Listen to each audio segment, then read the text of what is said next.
बताने वाला हूँ आपको एक्सपायरी मेडिसिन से होने वाले नुकसान के बारे में कि एक्सपायरी मेडिसिन हमें नहीं लेनी चाहिए भूल के भी। और एक्सपायरी मेडिसिन अगर किसी ने भूल के ले भी ली तो उसके क्या क्या साइड इफेक्ट्स हो सकते हैं, और कौन सी दवाई ऐसी होती हैं जिनका एक्सपायरी होने के बाद भी कुछ भयंकर साइड इफेक्ट नहीं होता है, और कौन सी मेडिसिन ऐसी होती हैं जिनको हमें भूल कर भी नहीं लेना चाहिए। तो वीडियो में एंड तक बने रहिएगा। नमस्कार दोस्तों, आप देख रहे हैं गुरु मेडिकल वाला। फ्रेंड्स, वैसे तो हमें कोई सी भी एक्सपायरी मेडिसिन बिल्कुल नहीं लेनी चाहिए। अगर कोई केमिस्ट आपको एक्सपायरी मेडिसिन दे रहा है या ये बोल रहा है कि केवल शॉर्ट एक्सपायरी है, अगले महीने एक्सपायर होने वाली है, तो आप उसको बिल्कुल मना कर दें। आप उनको बोलें कि हमको बिल्कुल फ्रेश एक्सपायरी यानी फ्रेश लॉन्ग एक्सपायरी की मेडिसिन दें, फ्रेश मैन्युफैक्चर की मेडिसिन दें।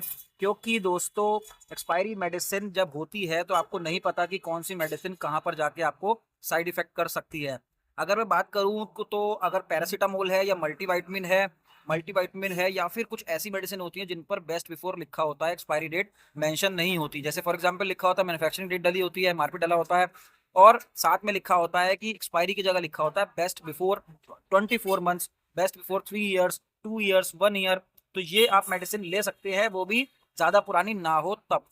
अब बात आती है कि कौन सी मेडिसिन हमें नहीं लेनी चाहिए। तो आपको बता दूं कि इंसुलिन जो डायबिटीज कम करने के लिए काम में आती है, इंसुलिन बनाने के काम में आती है, इंसुलिन हमें भूल के भी शॉर्ट एक्सपायरी या एक्सपायरी नहीं लेनी चाहिए। ऐसे ही थायराइड की मेडिसिन होती है, ऐसी एंटीबायोटिक्स होते हैं। कई एंटीबायोटिक्स इतने ज्यादा नुकसान दे सकते हैं, अगर हमने एक्सपायरी ले ली है तो वो हमें लीवर और किडनी पर भी असर डाल सकते हैं। ऐसे ही माइंड से रिलेटेड दवाई जो साइकाइट्रिस्ट लिखते हैं, न्यूरोसर्जन्स लिखते हैं, वो मेडिसिन भी हमें भूल कर भी एक्सपायरी नहीं लेनी चाहिए, क्योंकि उसकी जो पोटेंसी होती है दोस्तों वो कम हो जाती है। ज्यादातर एक्सपायरी मेडिसिन में होता क्या है कि उसकी पोटेंसी कम हो जाती है, यानी जितना जितना एक्सपायरी नजदीक आती रहती है उतनी उतनी उसकी पोटेंसी यानी कि कार्य करने की क्षमता, काम करने की क्षमता उसकी कम हो जाती है। फॉर एग्जाम्पल, अगर नई मेडिसिन आप लेते हैं तो 100% काम करती है। ऐसी एक्सपायर मेडिसिन अगर आप लेते हैं तो हो सकता है कि वो 30 से 40% तक ही उसके अंदर पोटेंसी रह जाए, यानी कि 30 से 40% तक ही वो मेडिसिन काम करे। हालांकि कुछ मेडिसिन ऐसी भी होती है जिनका कुछ साइड इफेक्ट नहीं होता, अगर आपने भूल चूक से ले भी ली तो आपको कोई परेशानी नहीं होगी उससे, बस उसका असर कम होगा। लेकिन ज्यादातर मेडिसिन ऐसी होती हैं जो साइड इफेक्ट करती ही करती है। बात आती है कि एक्सपायरी मेडिसिन अगर खा ली है गलती से तो उसके साइड इफेक्ट्स क्या क्या हो सकते हैं। हो सकता है कि आपको दोस्तों बॉडी में रैशेज हो जाए, एलर्जी शुरू हो जाए। हो सकता है कि आपको फूड पॉइजन हो जाए, यानी लूज मोशन, डायरिया जैसी परेशानी हो जाए। हो सकता है कि आपको वॉमिटिंग शुरू हो जाए। तो ये होते हैं शॉर्ट टर्म साइड इफेक्ट्स। अगर लॉन्ग टर्म की बात करूं तो लॉन्ग टर्म साइड इफेक्ट्स तो दोस्तों लीवर और किडनी में असर हो सकता है।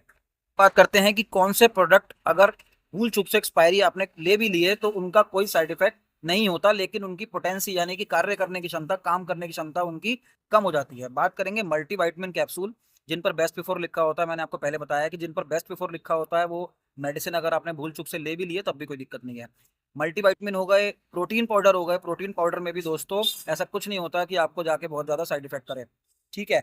ऐसे ही जैसे टॉपिकल क्रीम्स आती हैं, एलर्जी की क्रीम हो गई है, या चोट पर, वॉन्ट्स पर लगाने वाली क्रीम हो गई, बीटाडीन हो गया, सिप्लाडीन, सोफ्रामाइसिन टाइप क्रीम हो गई हैं, उनका भी कोई ज्यादा साइड इफेक्ट नहीं होता अगर आपने एक्सपायर ले लिया। ऐसे पेन किलर जेल होते हैं, वॉलनी, मूव, ओमनी जेल जैसे होते हैं, ठीक है। तो उनका भी कोई साइड इफेक्ट ज्यादा नहीं होता है अगर आपने लगा लिया, बस हाँ असर जरूर वो थोड़ा सा कम कर देंगे।